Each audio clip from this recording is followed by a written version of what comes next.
Greetings, peace, and blessings. How are y'all doing this morning? Happy Wednesday. Oh my goodness, I am so grateful to be here. You guys, oh my gosh, what a cycle we are in. This Scorpio energy, whoo, Lord have mercy. Okay, so before I go there, today is a Mercury day, and Mercury is currently in Scorpio at the at the 9th degree of Scorpio. Ooh, 9 degrees. So let me say that I'm really new with numerology. I've just been directed to begin to talk about the energies of the numbers in the last couple of weeks, and I'm going to start being obedient to my guides. So the first thing I want to do is invite you guys to go register for the Mercury retrograde class. Mercury retrograde, I talked about it yesterday. Mercury's in its last days of the shadow, and it is traveling through Scorpio, and Mercury through Scorpio brings up our shadow stuff. And so if you have been able to track yourself during this time, you can see the places that are hidden, or the places that you might not have access to regularly, or the places that sort of stump you when you don't expect them. And so the Mercury retrograde class, it's the Hate You Love to Give, will help you to discover your shadow and then to bring light to it so that you can begin to reacclimate that energy in a new way. Oh, it's so good. So with that, so Mercury is in Scorpio. Mercury is the planet that governs our minds, our thinking, how we perceive our reality, how we create our reality through our perception. And Mercury in Scorpio is the things that, like our sex and our money and how we share money with others and power, and it's our heritage. It's really what we have inherited, through our family lineage. Sometimes that's money, but other times that's like power and gifts and alchemic, I don't know how to say it, alchemical power and energy. And so I can't wait to share you guys. Okay, great. So I have been talking about my proclivity towards obsessing.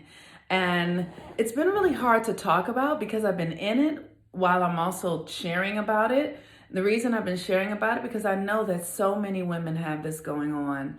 And it's for me, I know that it is born out of the culture, which has said that your power comes through your relationship with a man. You need a man in order to have a vehicle to move through this planet, to this place safely.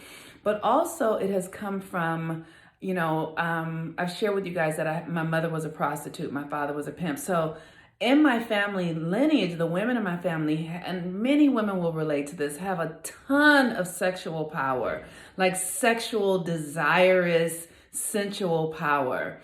And so many of us, because we have all this power and we were raised as Christians or are afraid of slut shaming and whore shaming and all of that, we take that power underground. And it becomes something that just sits in our bodies, and it creates yearning and longing and desiring and what we might think is passion, but really it is, it's all about obsession. So I have been in this experience. First of all, I have been obsessing since I was probably 13 or 14 years old. And all of my major relationships, with every man that I've had a major relationship, started with obsession. And how it plays out is that I have an obsession, I desire, and I do all this internal stuff, and they reject me. They don't want me.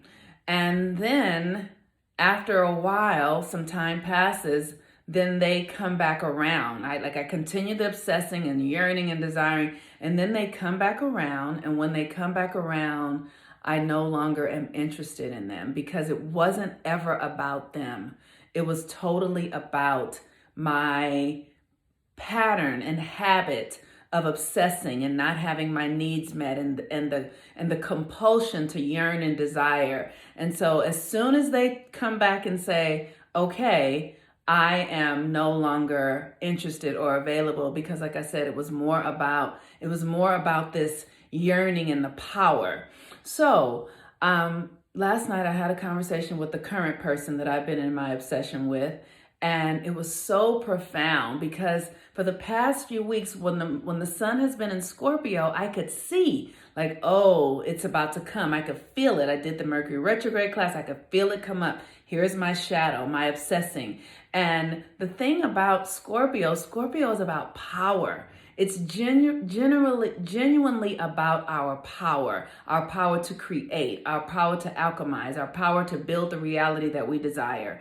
And I have Neptune in Scorpio. And so Neptune makes it so that I can be delusional, right? I can be in this fantasy about something that really isn't real. And so that's what I have always done. So last night it came to a head.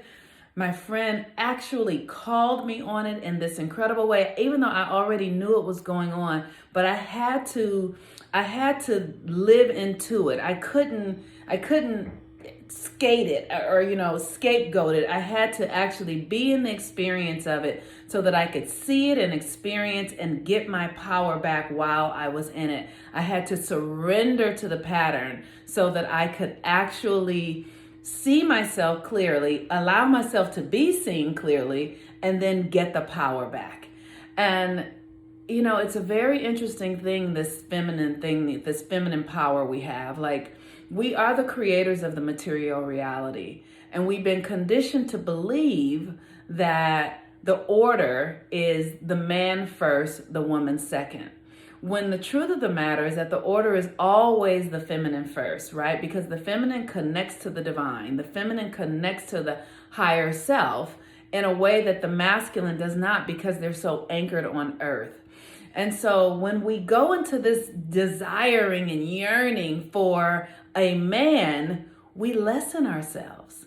And I don't mean that in a negative way. I mean that in a way that when we misroot our power to a earthly man and not to the divine, we suffer because our connection is to source. And the thing that was so beautiful about this experience I had, it had been going on for about a week, and I had spoken to him and he said something that hurt my feelings. And I went internal. I went straight to my higher self and said what to do. And my higher self said, be quiet, go into silence. And I did that. And then I was directed to do nothing until I tell you to. And I did that. And then a few days later, Spirit said to me, when he reaches out to you, you can then reach out to him, but don't do it before. And so I just sat with that. And then sure enough, he reached out, and I was like, okay, it's time for me to go into this experience, which I have been in with, like I said, every man that I have ever loved, where they have been like, I don't love you, you're not the one, or not even you're not the one, but just whatever you want is not whatever I'm wanting is not what they're wanting. So it occurs as a rejection and a real sort of traumatizing event. So that was the thing that happened. He was like, I don't want what you want. I have been clear with you. And I just was with it. I was like, okay, I am with it, because I know that I create my reality. So because I have this pattern of obsessing and desiring and wanting something that's not available, that was the reality that I had created. And so I had to be in it in order to alchemize it back to myself. I could not do it theoretically. I had to actually live in the experience. And so I did that last night. It was amazing. It was terrifying. It was vulnerable. It was scary. But it was exactly what I needed. So I'm sharing all this to say that Mercury in Scorpio at the 9th degree is to, bring your awareness to yourself. See yourself from the deepest level. See yourself from the highest level. See what's really going on without judgment, without making it wrong, especially if you are working to harness your feminine energy and understanding that the feminine energy is the creative power of the universe. So if you have misaligned it, and put your faith in a man, a human being, a man, if you have misaligned it by putting your faith and belief in money or any outside things, then you have to see it. And when you can see yourself doing it, then you can course correct it in the actual experience of it. And that is the benevolence and the grace of God. We are so loved, and we're in this time right now. The moon is currently in Capricorn, and the moon in Capricorn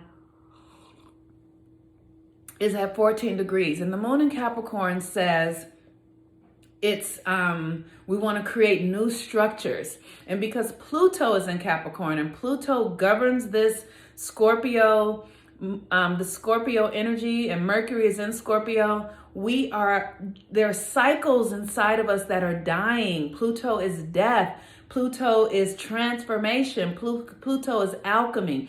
So we have all the energy we need right now to alchemize our patterns of obsession and desiring and longing and yearning. And here's the thing that's so important, that most of us have these patterns because as women, we have been told that our power is in a man, and that is not true. And many of us come from women for generations, especially those in black bodies, but probably those in white bodies too, where the women's needs were not met, where you didn't have the connection that you truly desired, where our great grandmothers were slaves, and so or many of them were, but not all of them. But there's this experience where you have all this power and you're not free to do what you want. So then desire and yearning becomes your natural way of being. And that's what many of us are walking around with. And we want to claim that power back, claim it back from our ancestry. My grandfather, who is on the other side and an ancestor now, has been working with me on this. One of my friend's father, who made his transition not too long ago, has come through and is working with me on this. Like, the masculine wants to help us get this power back, because when we are focusing our energy and desire on them, they can't live up to what it is that we desire. No, there's no way that they can. So we have to project our energy to the high, to the divine, to God, to the God consciousness, because only God can meet us where we are in our capacity to create, to live, to breathe, to be who we're here to be. So with that, I know I just said a mouthful. I hope that this all makes sense. Please give me a thumbs up or something if it did. But I encourage you today to look at your shadow. See what story you're telling about desire and not getting your needs met, or longing or yearning, and then see how you can catch yourself in the act and begin to transmute that energy into something that is much more serving to you and really allowing you to have your power. So with that, I'm the Moon Mama. I want y'all to know that the Creator is with you, is in you, and is waiting on you to just acknowledge it, him, her within you. And it will lead you into the pastures of freedom in a way like you don't even understand. Peace and blessings. I'm the Moon Mama. Have a wonderful day. Bye-bye.